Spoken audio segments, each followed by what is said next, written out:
বন্ধুরা, আহারে গল্পে তোমাদের স্বাগত। মোগলাই পরোটা আমাদের প্রত্যেকেরই পছন্দ, তাই না বলো? কিন্তু খাওয়ার জন্য আমাদের সেই বাইরেই যেতে হয়। কিন্তু আজ চলো তোমাদের সাথে মোগলাই পরোটার একটা সহজ সিম্পল রেসিপি শেয়ার করি, যার ফলে তোমরা বাড়িতেই ঝটপট করে বানিয়ে ফেলতে পারবে মোগলাই পরোটা, আর খেতেও হবে খুব সুস্বাদু। দেখো ভেতরে কত সুন্দর লাগছে না দেখতে, আর বাইরে থেকেও হয়েছে কিন্তু খুব ক্রিস্পি। তো চলো দেরি না করে ঝটপট করে বানিয়ে ফেলা যাক। প্রথমেই নিয়ে নেবে ময়দা নিয়ে তোমাদের পরিমাণ মতো ময়দা নেবে, যতটা দরকার। তার মধ্যে দিয়ে দাও কিছুটা পরিমাণে লবণ আর 1 চামচ পরিমাণ চিনি, সাথে দিয়ে দাও বেশ কিছুটা রিফাইন তেল। এইবার তেল সব কিছুর সাথে একসাথে ভালো করে মিশিয়ে নাও। হাত দিয়ে এভাবে দেখো একটু ডলে ডলে পুরোটা মিশিয়ে নেবে ভালো করে। যখন মেশানো হয়ে যাবে তখন হাত দিয়ে ময়দাটাকে একটু মুঠো করে ধরবে। দেখো এইভাবে দলা পেকে যাবে। যদি এইভাবে দলা পেকে যায় তাহলে বুঝবে যে ময়দাটা ভালো করে ময়াম দেওয়া হয়ে গিয়েছে। এখন অল্প অল্প করে জল অ্যাড করো। অল্প অল্প করে জলটা অ্যাড করবে, একবারে বেশি জল ঢেলে ফেলবে না, তাহলে কিন্তু ময়দাটা খুব নরম হয়ে যেতে পারে। অল্প অল্প করে জল অ্যাড করে ময়দাটাকে ভালো করে মেখে নাও। একটু নরম করে রাখবে, খুব বেশি নরম করবে না, আবার খুব শক্তও করবে না। যেমন করে রুটির জন্য ময়দা মাখা হয় তার থেকে একটু নরম রাখবে। এইবার পুরের জন্য কিছুটা পরিমাণে বাদামকে আমি প্রথমে ভেজে নিচ্ছি। তেল দেবে না, শুকনো খোলাতে একটু ভেজে নেবে। যেই ফাটতে শুরু করবে নামিয়ে নেবে। এইবার দিয়ে দাও সামান্য তেল। তেলের মধ্যে দিয়ে দাও কিছুটা গোটা জিরাটা একটু চটপট করতে শুরু করলে, একটু লাল হয়ে আসলে দিয়ে দাও কিছুটা পেঁয়াজের পেস্টটাকে একটু এবার ভালো করে একটু লালচে করে ভেজে নাও। দেখো পেঁয়াজের জলটাও শুকিয়ে যাবে আর পেঁয়াজটা একটু নাড়াচাড়া করার পরে লালচে কালার হয়ে আসবে। পেঁয়াজটা লালচে কালার হয়ে আসলে এর মধ্যে এখন অ্যাড করবে কিছুটা আদা, রসুন আর কাঁচা লঙ্কা একসাথে পেস্ট করে নাও। পেস্ট করে এর মধ্যে 1 চামচ পরিমাণ দিয়ে দাও। আবারও সব কিছু একসাথে ভালো করে মিশিয়ে একটু কষে নাও। দিয়ে দাও সামান্য পরিমাণে হলুদ গুঁড়ো, সামান্য পরিমাণে লবণ, ব্যাস। আর কোনো মশলা এখন ইউজ করব না। সব একসাথে ভালো করে মিশিয়ে মশলা থেকে তেল ছাড়া পর্যন্ত একটু কষে নাও। দেখো মশলা থেকে কিন্তু ভালোভাবে তেলটা ছেড়ে দিয়েছে। এইবার এর মধ্যে অ্যাড করবে তোমাদের যতটা পরিমাণ দরকার সেই পরিমাণ মতো ব্রেড ক্রাম্বস বা বিস্কুটের গুঁড়ো। এইবার নেড়ে চেড়ে আগে থেকে যে বাদামটা ভেজে রেখেছিলে সেই ভাজা বাদামটাকে একটু ক্রাশ করে এর মধ্যে মিশিয়ে নাও, আর মিশিয়ে আবারও ভালো করে নাড়াচাড়া করে নাও। যখন দেখবে পুরো মশলার সাথে সব ভালোভাবে মিশিয়ে গিয়েছে আর বেশ একটা ঝুরঝুরে ভাব চলে এসেছে, তখন এটা নামিয়ে নেবে। একটু ভালো করে কিন্তু এই সময় একটু ভেজে নিও। এটা বেশ কিছুদিন রেখেও কিন্তু খাওয়া যায়। ভালো করে মেশানো হয়ে গেলে আর রেডি হয়ে গেলে নামিয়ে নাও। কড়াইয়ে আবারও সরিষার তেল দিয়ে দাও কিছুটা শুকনো লঙ্কা আর কিছুটা গোটা জিরা। এবার আমি একটা আলুর সবজি বানাবো। দিয়ে দাও একটু বড় সাইজের একটা পেঁয়াজ পেঁয়াজটা কুচি করে একটু নাড়াচাড়া করে নাও। নাড়াচাড়া করে একটু লালচে করে ভেজে নাও। দেখো গোল্ডেন ব্রাউন কালার যখন হয়ে আসবে, দেখতে পাচ্ছ তো একটু গোল্ডেন ব্রাউন কালার হয়ে এসেছে, এই সময় এখন দিয়ে দাও আরও একটা পেঁয়াজের পেস্ট। প্রথমে আমরা পেঁয়াজটাকে কুচি করে ব্যবহার করেছি, এখন পেঁয়াজের একটা পেস্ট দেব। পেঁয়াজের পেস্টটা দিয়ে আবারও ভালো করে নাড়াচাড়া করে একটু ভেজে নিতে হবে, যাতে পেঁয়াজের ভেতরে যে জলটা আছে সেটাও ভালোভাবে শুকিয়ে যায় আর পেঁয়াজটাও ভাজা হয়ে যায়। পেঁয়াজটা ভাজা হয়ে গেলে এর মধ্যে এখন অ্যাড করো কিছু গুঁড়ো মশলা। দিয়ে দাও সামান্য পরিমাণে শুকনো লঙ্কার গুঁড়ো, সামান্য পরিমাণে জিরা গুঁড়ো, পরিমাণ মতো ধনিয়া, পরিমাণ মতো হলুদ আর লবণ। এইবার দিয়ে দাও আগে থেকে যে আদা, লঙ্কা আর রসুনের পেস্টটা বানিয়েছিলাম তার মধ্যে থেকে আমরা আগে একটু ব্যবহার করেছি, এর বাকি পেস্টটাকেও দিয়ে এখন ভালো করে সব একসাথে একটু কষে নাও। মশলাটাকে মিডিয়াম টু হাই হিটে একটু ভালো করে কষে নেবে। দেখো মশলাটাকে কিন্তু আমার প্রায় কষা হয়ে গিয়েছে। এখন এর মধ্যে একটা বড় সাইজের টমেটোকে পেস্ট বানিয়ে আমি টমেটোর পেস্টটাকে দিয়ে দেবো এর মধ্যে। আবারও সব ভালো করে মিশিয়ে ভালো করে কষে নিতে হবে। মশলা থেকে যখন তেল ছাড়তে শুরু করবে তখন থেমে যাবে। দেখো ভালো করে কষানো আমার হয়ে গিয়েছে। এই সময় দিয়ে দাও মশলা ধোয়া জলটা। যদি তোমাদের কাছে মশলা ধোয়া জলটা তখন না থাকে, তোমরা নর্মাল জলও একটু ব্যবহার করতে পারো, তবে চেষ্টা করবে যদি গরম জল হয় তবে আরও ভালো হবে। সামান্য একটু জল অ্যাড করে আগে থেকে আমি আলু সেদ্ধ করে নিয়েছি। সেদ্ধ করা আলুকে একটু ছোট করে আমি কেটে নিয়েছি। এইবার আলুটাকে এখন এই মশলার মধ্যে দিয়ে নাড়াচাড়া করে আলুর সাথে মশলাটাকে কষে নিতে হবে। জলটা আমার দেওয়ার কারণ এটাই, যাতে মশলার সাথে আলুটা ভালো করে মিশিয়ে যায় আর ভালো করে কষা হয়। আলুর সাথে মশলাটা কষা হয়ে গেলে তোমরা দিয়ে দাও বেশ কিছুটা পরিমাণে জল। জলটা দিয়ে ভালো করে আলুর সাথে মিশিয়ে নাও। মেশানো হয়ে গেলে ঢাকনা দিয়ে ঢেকে কিছুক্ষণ রান্না করে নাও। 5 মিনিট মতো কুক করলে হয়ে যাবে। ব্যাস, এবার ঢাকনা তুলে নাও। দেখো ঝোলটা ভালোভাবে ফুটে গিয়েছে।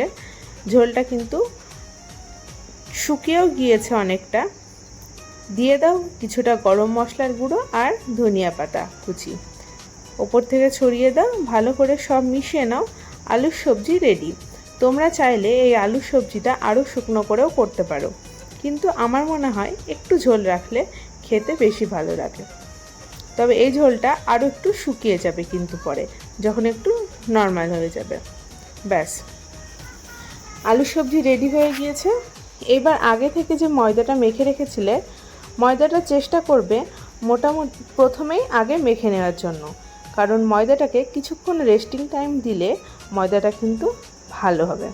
দেখো এইভাবে এখন ময়দাটাকে আরেকটু নাড়াচাড়া করে নিলাম। হাত দিয়ে টেনে টেনে এইভাবে যেভাবে আমি দেখালাম সেইভাবে ময়দাটাকে আরেকটু মেখে নেবে। এইবার আমি একটু বড় করে লেচি কেটে নেব। দেখো একটু বড় করে নিয়েছি, তোমরা এইরকম সাইজেই রাখবে। একটু বড় করে সব ময়দাটা লেচি কেটে নিলাম। এখন আমি একটা ময়দা প্রথমে আমি বানিয়ে দেখাবো, বাকিগুলো আমি ঢেকে রাখবো। প্রথমে একটু তেল ছড়িয়ে নিলাম। তেল ছড়িয়ে নিলে তাহলে কিন্তু ময়দাটা লেগে যাওয়ার সম্ভাবনা থাকবে না। বেলুনেও একটু তেল মাখিয়ে নেবে। এবার দেখো আমি কি করে বেলছি।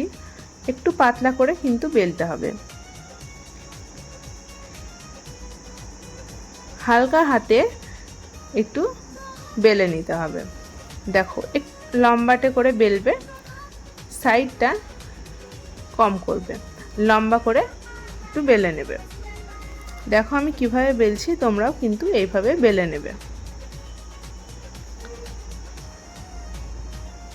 একটু পাতলা করে বেলে নেবে।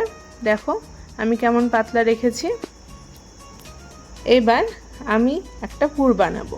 তার জন্য নিয়ে নিয়েছি কিছুটা পেঁয়াজ কুচি, কিছুটা লঙ্কা কুচি, সাথে দিয়ে দেব কিছুটা ধনিয়া পাতা কুচি, আর দেব একটু সামান্য একটু লবণ। সব একসাথে মিশিয়ে দিয়ে দিলাম একটা ডিম। ডিমটাকেও একটু মিশিয়ে নিচ্ছি।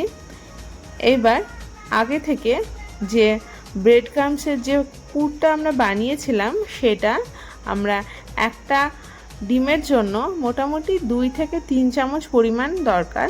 একটু থকথকে করে একটা মিক্সচার বানিয়ে নেবে। দেখো ভালো করে কিন্তু ডিমের সাথে মিশিয়ে নেবে। এইবার যে ময়দাটা আমরা বেলেছিলাম সেইটা 2 সাইডটা এভাবে মুড়ে দেব। মুড়ে দেওয়া হয়ে গেলে মাঝখানে পুরটা ঢেলে দাও।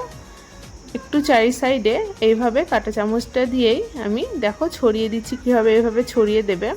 তারপর ওপর থেকে এইভাবে খুব হালকা হাতে ওপরে দিয়ে দেবে, আর দুই সাইডটা খালি হালকা হাতে মুড়ে দেবে।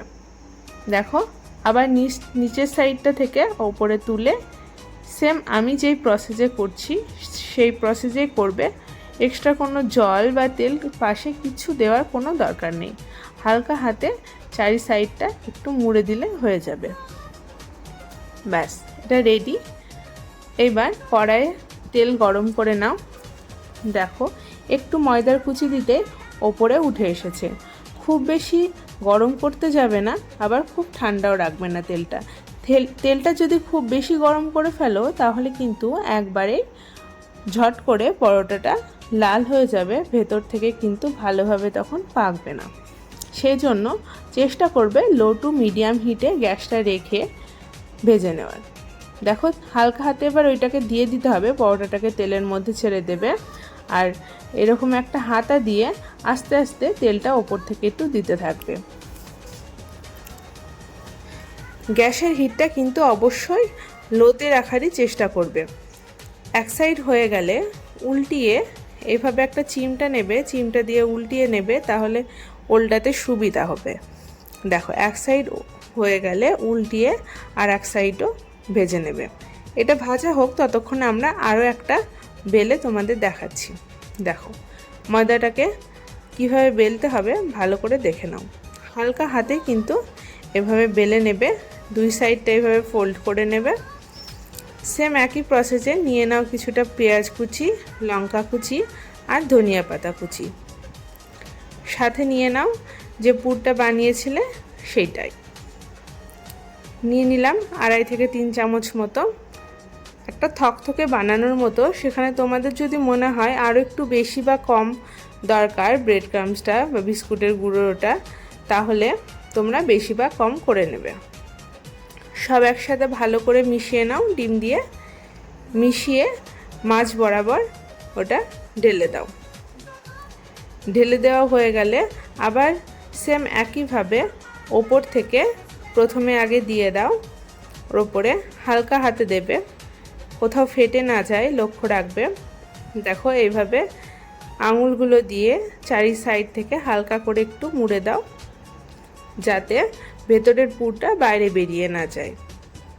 আবারও আর এক সাইডটা এইভাবে মুড়ে দাও। মোড়ানো হয়ে গেলে ব্যাস এটা রেডি। দেখো এদিকেও কিন্তু আমার দুই সাইডই লালচে করে ভাজা হয়ে গিয়েছে। আমি এবার এটা তুলে নিচ্ছি। একটু লালচে করে ভাজার চেষ্টা করবে, তাহলে কি হয় একটু মচমচে হয়, আবার ভেতর থেকে নরম থাকে, খেতেও ভালো লাগবে। আবারও তেলের মধ্যে আরেকটা আমি ছেড়ে দিয়েছি, এটাকেও দেখো আস্তে আস্তে করে এইভাবে তেলটা ওপর থেকে দিতে থাকবে। এক সাইড হয়ে গেলে উল্টিয়ে আর এক সাইডও ভেজে নেবে। এটাকেও এপিট ওপিট করে লালচে করে ভেজে তোমরা তুলে নেবে। এইভাবে তোমাদের যতগুলো ইচ্ছা এইভাবে একটা একটা করে ভেজে তুলে নেবে। দেখো গরম গরম মোগলাই পরোটা রেডি।